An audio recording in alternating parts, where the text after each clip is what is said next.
हरे कृष्ण कृष्ण कृष्ण हरे हरे। ভোটমুখী বাংলায় ফের অমিত শাহ, এক মাসের মধ্যে দ্বিতীয়বার। তবে রাজনৈতিক সভা নয়, অংশ নিলেন মায়াপুরের ইসকনের অনুষ্ঠানে। তার গলায় শোনা গেল কৃষ্ণ বন্দনা, উঠে এলো নরেন্দ্র মোদীর কথা। आज सुबह मेरी देश के सम्माननीय प्रधानमंत्री नरेंद्र मोदी जी जोड़े के साथ बात हुई थी। उन्होंने बड़े मन से और भाव से आप सभी को हरे कृष्ण कहा है। मैं यहां पर भारत के गृह मंत्री के नाते नहीं आया, चैतन्य महाप्रभु के अनन्य भक्त के रूप में यहां पर मैं आया।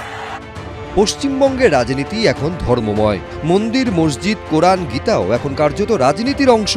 ধর্মের সঙ্গে রাজনীতি মিশিয়ে কার্যত প্রতিযোগিতা চলছে। এই আবহেই মায়াপুরে ইসকনের মন্দিরে অমিত শাহ। তার মুখে শোনা গেল সনাতনীদের প্রসঙ্গ। नदिया की ये भूमि पर चैतन्य महाप्रभु जी ने स्वयं लीला करी है। वहां पर अब भक्ति मार्ग का एक बहुत बड़ा प्रचार का केंद्र बन रहा है। मुझे विश्वास है 2047 तक हम विकसित भारत और सनातन का संदेश पूरे विश्व में पहुंचाने में सफल होंगे। हम चाहते हैं कि आप वोट के बाद भी आइए, जितने मंदिर है सब मंदिर में एक बार माथा टेक के जाइए, क्योंकि इस बार जो आपकी लड़ाई है ना बंगाल में, उसके लिए अगर सब देव देवता भी आपको आशीर्वाद करे, आप उसको पार नहीं करेंगे। ইসকনের অনুষ্ঠানে অমিত শাহর মঞ্চে উপস্থিত ছিলেন রাজ্য বিজেপি নির্বাচনী ইনচার্জ ভূপেন্দ্র যাদব, শুভেন্দু অধিকারী, শ্রমিক ভট্টাচার্যরাও। आज इस पवित्र अवसर पर देश भर से और पूरे बंगाल से आए हुए सभी भक्तजनों को मेरा हरे कृष्ण। मतवा समाज ने भी समाज कल्याण की भावना को हमेशा आगे बढ़ा है। श्री श्री हरिचंद ठाकुर जी और श्री श्री गुरुचंद ठाकुर जी ने समग्र विश्व को इस संप्रदाय से जोड़ने का काम किया। নির্দিষ্টভাবে বলুন, মতুয়াদের যারা নাগরিকত্ব পাচ্ছেন না তাদের জন্য তারা কি করছেন? নাগরিকত্বের সংকটে পড়ে গেছেন বিজেপির কারণে। তার আইনমাফিক সলিউশনটা এক্ষুনি কেন হচ্ছে না, এর উত্তরটা কেন অমিত শাহ দিয়ে গেলেন না? মায়াপুর থেকে হেলিকপ্টারে কলকাতা বিমানবন্দরে পৌঁছে দিল্লি ফিরে যান অমিত শাহ। শিবাশিস মৌলিক, উজ্জ্বল মুখোপাধ্যায়, প্রদ্যোৎ সরকার, এবিপি আনন্দ।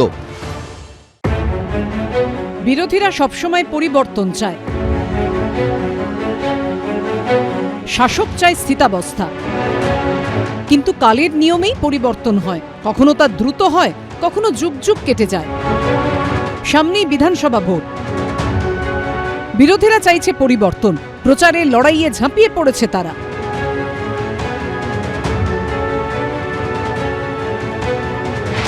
অন্যদিকে সিপিএমের 34 বছরের সাম্রাজ্যের অবসান করে ক্ষমতায় আসা তৃণমূল চাইছে চতুর্থবারের জন্য ক্ষমতা ধরে রাখতে। এই আবহেই পরিবর্তন যাত্রা শুরু করছে বিজেপি। মার্চ মাসের শুরুতেই এই রাজ্যে শুরু হবে বিজেপির পরিবর্তন যাত্রা। আর এই পরিবর্তন যাত্রায় অংশ নিতে রাজ্যে আসবেন নরেন্দ্র মোদী। বিজেপি সূত্রে খবর, 1 ও 2 মার্চ রাজ্যের 9 জেলায় 9টি প্রান্ত থেকে শুরু হবে এই কর্মসূচি। কোচবিহার, উত্তর দিনাজপুরের ইসলামপুর, বীরভূমের হাসন, পশ্চিম বর্ধমানের কুলটি, নদিয়ার কৃষ্ণনগর, উত্তর 24 পরগনার সন্দেশখালী, দক্ষিণ 24 পরগনার রায়দিঘি, হাওড়ার আমতা ও পশ্চিম মেদিনীপুরের গড়বেতা হয়ে কলকাতায় ব্রিগেডে পৌঁছবে 9টি সুসজ্জিত গাড়ি। রাজ্যের মোট 294টি বিধানসভা কেন্দ্রই ছুঁয়ে যাবে বিজেপির এই 9টি রথ। এই রথযাত্রাটা হচ্ছে বিজেপির বিদায় যাত্রা। তার কারণ হচ্ছে বাংলায় উন্নয়ন মমতা বন্দ্যোপাধ্যায় দিয়েছেন, আর বিজেপি দিয়েছে বৈষম্য, টাকা আটকে রাখা, বাংলার অধিকার না দেয়া, বাংলা এবং বাঙালি মনীষীদের অপমান। বিজেপি সূত্রে খবর, কোচবিহার থেকে যে পরিবর্তন যাত্রা বের হবে তাতে 5 বা 6 মার্চ অংশ নেবেন নরেন্দ্র মোদী। সেখানে একটি জনসভা করারও কথা রয়েছে প্রধানমন্ত্রীর। 13, 14 বা 15 মার্চের মধ্যে একদিন ব্রিগেডে সভা করবে বিজেপি।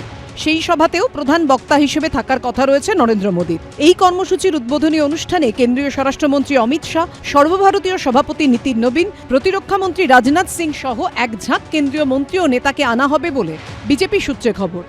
অনেকগুলো যাত্রা বেরোবে, আর সেই যাত্রা যখন বিভিন্ন দিক দিয়ে যাবে, মানুষের ওই যাত্রার প্রতি একটা আগ্রহ আছে।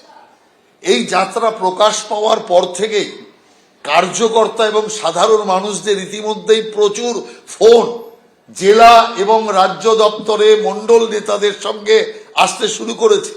মানুষ খোঁজ খবর নিচ্ছে কোন রাস্তা দিয়ে রথ যাবে, কোন রাস্তা দিয়ে যাত্রা যাবে।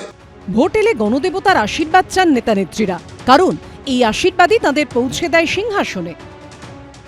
মোদি রথে চেপে বা বিজেপি রথে চেপে ভোট করছে। দিদি এর আগের বার হুইল চেয়ারে চেপে ভোট করেছিল। এবার দিদি সম্ভবত উকিলের ড্রেস পরে ভোট করবে। যেমন বিজেপি তার মতো করে প্রচারে নামবে, হিন্দু সব এক হও, দিদি তার মতো প্রচারে নেমে বলবে আমিও হিন্দু আছি, আমি মোদির থেকে কম বড় হিন্দু নই। শেষ অবধি রাজ্যের অধিপতি কে হন তা বোঝা যাবে ভোটের ফলাফলে। দীপক ঘোষ ও সুকান্ত মুখোপাধ্যায়ের রিপোর্ট, এবিপি আনন্দ। এবিপি আনন্দ, এগিয়ে থাকে, এগিয়ে রাখে।